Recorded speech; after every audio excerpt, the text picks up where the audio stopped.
Yeah, and you and Vince have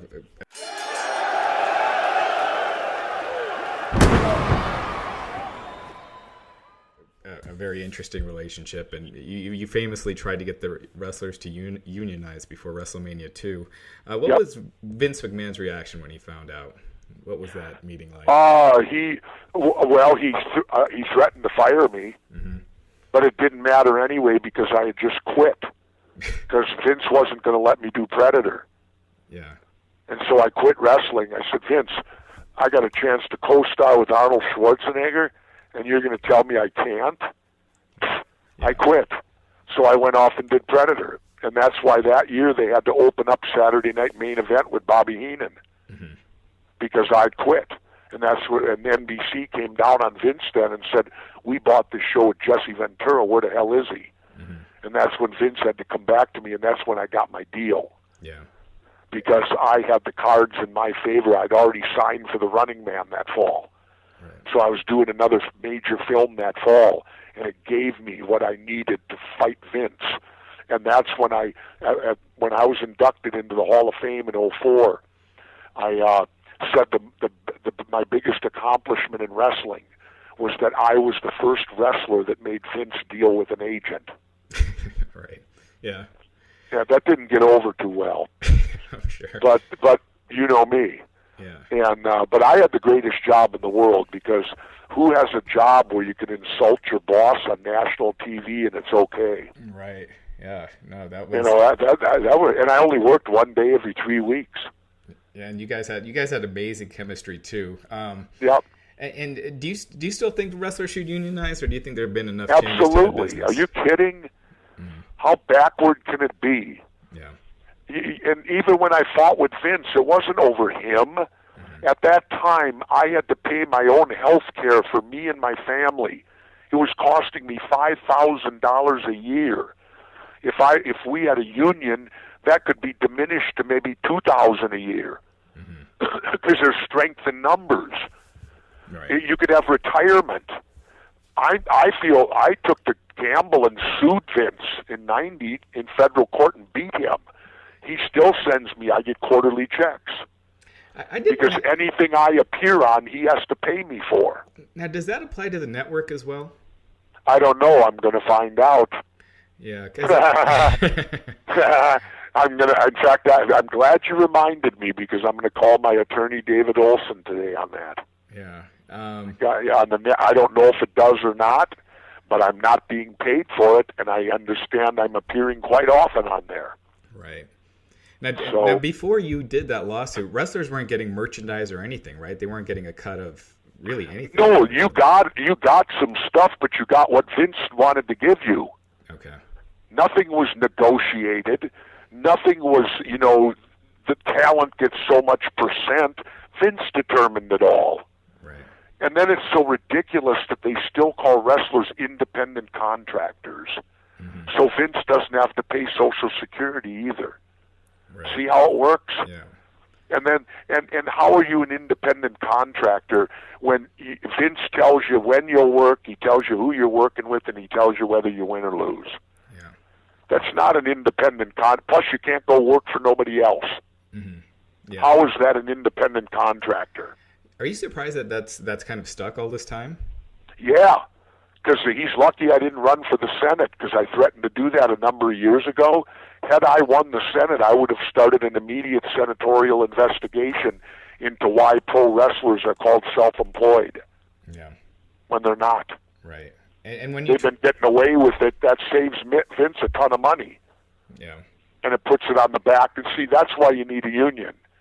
Plus, the fact that there was a time I wrestled 63 consecutive nights in a row. Well, with the union, you'd wrestle so many nights in a row, and then they'd be required to give you a couple of days off, wouldn't they? Right. See? Oh, but the way the business is set up, you're a slave. You're a slave to the money, because if you don't wrestle, you don't get paid. Right. At least in the old days. Then I helped bring in contracts, so maybe it's not that way now. Right. And you had mentioned that you and that Hulk Hogan kind of outed you to Vince. How did you find that out? And were you pretty tight with Hogan before that? Was that where your issues with Hogan started? Yep. And I found out about it at a federal sworn deposition of my court case. Okay, so not until Under 1990. sworn federal deposition where Vince put his hand on a Bible and swore to tell the truth. See, I had told my attorney in a deposition you can ask about anything. Mm-hmm. And I had told my attorney what had happened, how I stood up in the dressing room and tried to unionize right before WrestleMania 2, and how the next day I got a call from Vince reading me the Riot Act. And I thought, how would he know there was nobody in the room but the wrestlers? Mm-hmm. When I did it, I picked my time. And then during deposition, I had told my lawyer, I said, if you can find out from Vince how he learned about the unionizing, I'd sure like to know. And I was sitting right in the room. I can't say anything. And my attorney said, Mr. McMahon, he said, has there ever been a union in wrestling? And Vince responded, no. And my attorney said, has anyone ever tried to form one? And Vince sat a moment and said, yeah. He said, I always remember the quote. He said, I think Jesse Ventura might have spouted his mouth off about it one time. And my attorney said, well, how do you know that? Did you hear Mr. Ventura say that? Vince went, no. And my attorney said, then how did you know? And with no hesitancy, he went, Hulk Hogan told me. Yeah. And so right there under sworn deposition, I learned how Vince learned. Right. And then Hulk, of course, continued to deny it, even when Vince went on national TV and was confronted by Larry King, who said Jesse Ventura said that Hulk Hogan told you about trying to unionize. Vince said it on Larry King. Yes, he did. Yeah. And yet Hogan continues to deny it. Have you ever talked to him about it? Nope. Yeah.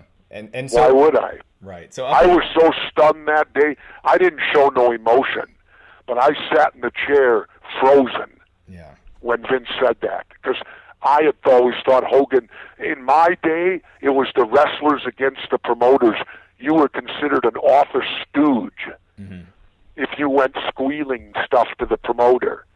So as far as I was, and Hogan came up when I did, so as far as I'm concerned, he's an office stooge. Yeah. And I'm sorry, how much more time do you have? I know you're pretty busy, but... what time is it now? It's noon, 1 o'clock your time. 1 o'clock my time. Yeah. I have you. According to my schedule, you have me for 30 more minutes. Oh, okay, great. Awesome. 12:30 to 1:30 is what it says. Okay, great. Because I also I know you're. Or until I get tired. Right. Yeah. Feel free to let me know. I'll let you know if I get tired. Do you think that whole incident affected your time with WCW? The whole incident with what? Hogan with at Hogan. WWF? Yeah. No, what happened to WCW was Bischoff brought Hogan in, and that spelled the end for me. Hogan wanted me gone. Yeah.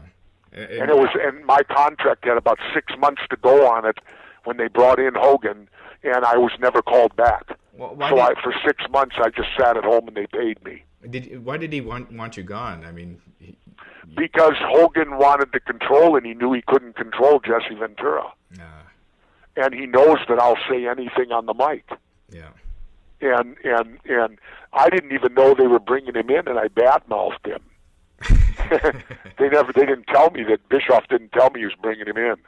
Yikes. And so right there, Bischoff's loyalty was to Hogan because he managed to finagle him when he left Vince, and that cut me loose. Even though I helped Bischoff get to the position of power. Bischoff's a little backstabber.